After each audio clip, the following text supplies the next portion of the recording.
Folks, welcome to the Jake Feinberg Show here at Monterey Court on a Sunday evening, joined by a legendary drummer here from Tucson. Les Merrihew, welcome to the Jake Feinberg Show. Howdy, thank you.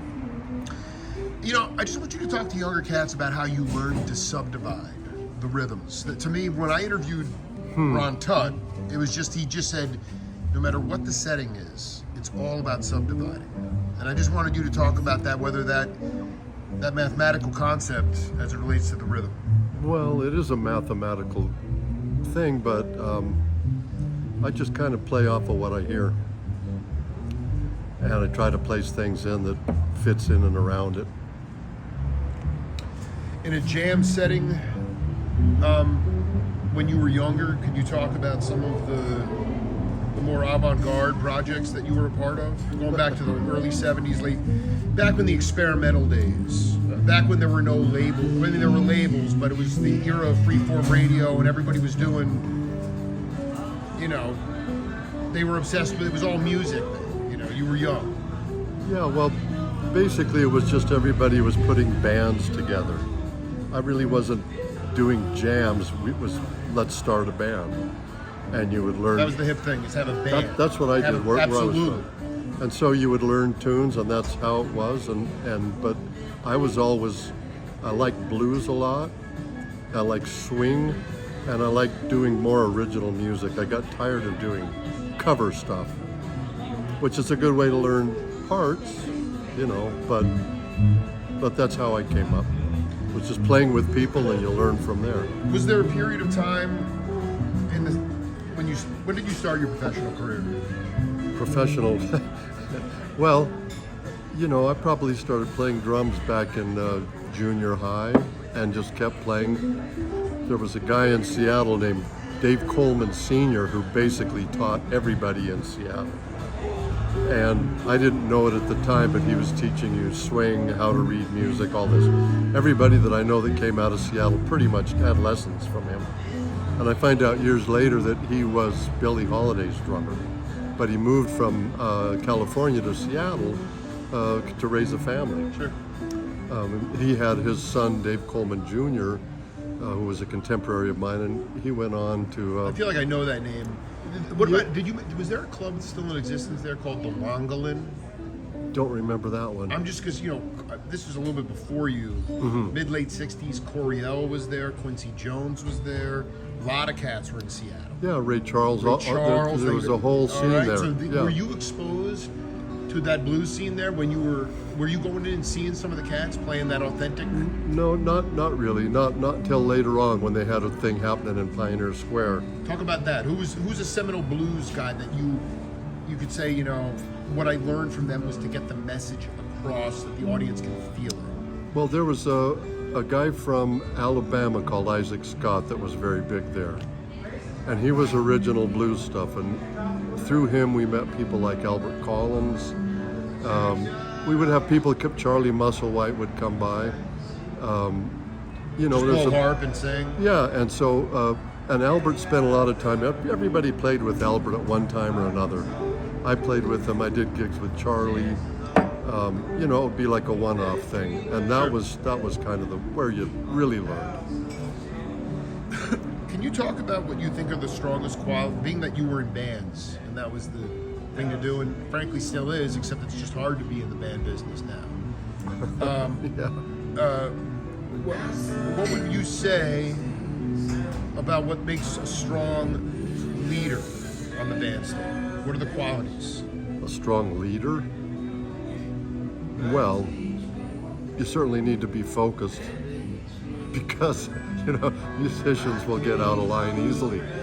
You know, everybody has to be focused. Companies will get out of line. Well, if you're the leader, what I'm saying is, yeah. I guess I know you've been through this in your career, but there's this idea that you have to, sometimes you get down the wrong path as a leader in the bandstand because you have to be right. It's your concept, and you fail to recognize the value of the accompanist. I feel like in so many ways, you bring people into the band so that they bring to the table what they bring to the table, and it makes a gumbo. Sure. That's an example. But Sure. I'm curious if you ever, like, maybe you learned what not to do, but we talk a little bit about an example of quality leadership on the bandstand. Well, there's always somebody that's a leader. Usually, whoever is the main driving force is the one who writes the songs. If you're doing original, and you know, you just have to get along with people. You can't. You got to get the ego out the door. How have you learned to do that? Well, I mean, you weren't Les Merrihew. You weren't trying to be so many Billy Cobham wannabes, but you knew that wasn't. You wanted to be you. I guess that's the point. Is like, when was the turning point where it was like you stopped playing in fear and you were just like, I'm gonna play me? right. Well, when I was about 20 years old, I was in a band with people that were like 26, 28, and it was the original band, and I would play stuff and they go, don't do that. Right. Play more like Ringo, or play, you know, where's the groove? And so it was always that for me. Just trying to play a song and not clutter it. Where's the groove? Refine what you're playing. Yeah, You know? play the song, and it's not drum solo time, it's what can I do to enhance it and not get in the way. So that's kind of where I've come from in all these years. Always kind of had that.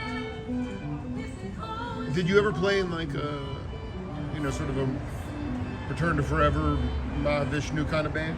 No, never.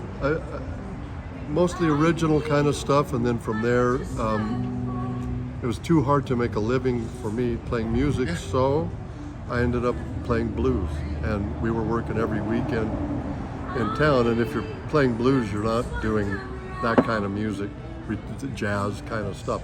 I mean, it is a tinge of jazz, but it's not Return to Forever. There's a busy drumming going on in that. There's a lot of language, yeah. And so I just was more of the simplistic, Ringo-ish style of playing. How did you assimilate yourself?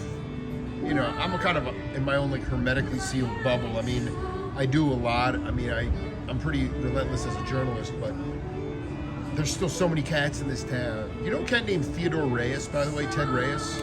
Yeah, see, here in town? Yeah. Yeah, guitar player? Yeah. Sure. So like, I saw he blew me off the bandstand a couple weeks ago, Yeah, it's great. and it's like there's just cats everywhere. So Yeah. my question is, when you moved here, how did you assimilate into the music scene? Well, that's interesting. Well, first of all, I met Brian Dean, and Brian Dean said, I'm playing at this place, Boondocks, you should come over and meet my drummer, which was Ralph Gilmore. And so through that, You know, this is making my day. I had a pretty heavy. I've had a lot of good stuff. Crazy. This has been a heavy week. That's one of the greatest stories I've heard in a long time. well, that Both of them are dear uncles to me. well, they're amazing musicians and Human beings. So I came down here not knowing anybody, and that was my first introduction. Oh. And through Ralph Gilmore, I actually put my name around town, and was always very nice to me. We became, I feel, pretty good friends. And every time we see each other, it's always a pat on the back. How you doing? You know. Right. You don't. It's great. You don't see each other at a lot of gigs because you're playing opposite. Of course, but through Ralph, I met Steve Grams, I met Danny Krieger. I mean, all the guys that Ralph was playing with, and so it was a process. Bad News Blues, I ended up filling in with them when Glenn would go over to England to see his now wife. So, you know, I got to meet some of those people, and those were like the top of the guys here in town. I mean, to me, you know. So that's kind of how I got started in Tucson. Why is a jazz snob like Matt Mitchell playing with a bunch of blues cats? He's right behind us in the TV shot. So you're going to talk about what he brings to the table, because you know why? I like coming here for this reason, because he knows he wants to get greasy. Well, here's the thing. I want to hear about this. Yeah, here's the thing with Matt. Matt, when I first got to know him, I was going, you know, it's amazing the stuff that you do, because I would see him playing with Fred Hayes and doing his stuff, Right. and a different genre of jazz every week, little period they were doing different shows. And I said, so what did you grow up that really you liked? And he goes, I liked heavy metal. I went, okay, really? So I think he's just open to a lot of different styles of music, and I think this is just fun for him, doing what we're doing. It's different than, I mean, he's obviously can play any style. And so, but it was intimidating at first for me, I mean, with some of his talent. But he plays to whatever he hears. I mean, that's playing music. You Playing play to what you hear. playing to what you hear, Yeah. and working with other people and playing together, not showing off. Matt doesn't show off. It's great. That's great Merrihew, man. One final question for you. Do you think music has saved you? Oh, absolutely. Can you talk about a time in your life when you faced some adversity and how the music healed you? Well, it just gives you purpose. It's given me a direction. It's given me something. It's been a lifelong love. There was a period for maybe 10 years when I was raising two of my daughters where it was too busy to do it, but it was always in your heart, and it's always been there. It always will be as long as I can walk and breathe. It's just what you do. So saving me, I guess, I don't know, it's just part of life. Keeps you healthy. Well, absolutely. And purpose. I mean, there's You it have keeps you on to that path, but it also is a healing force. Absolutely. Absolutely. Just for legacy purposes, talk a little bit about the gratification you have for passing on rhythm to your children, regardless of whether they get it or not. Both my daughters completely ensconced in human rhythm. I mean, they still hear the electronic beats all the time. Sure. Their kids are older, obviously. Oh, sure. But you know what? Explain to me the one of the saving graces is that they're going to inherit my record collection. Their ears are huge. They dig it. Okay. Yeah. And I can walk. I go to my grave knowing that. And I know. I'm curious about your own feeling about how passing on that rhythm to your kids. Well, sure. My grandson, when he was a little kid, he'd come out and see me playing. And when he was like just after learning to walk and he'd see me playing, he's like, running around doing this. So, he's hearing all that, he's feeling it. And he messed around with drums for a little bit, but it didn't continue. But the thing is, it's there. Right. The rhythm thing is there.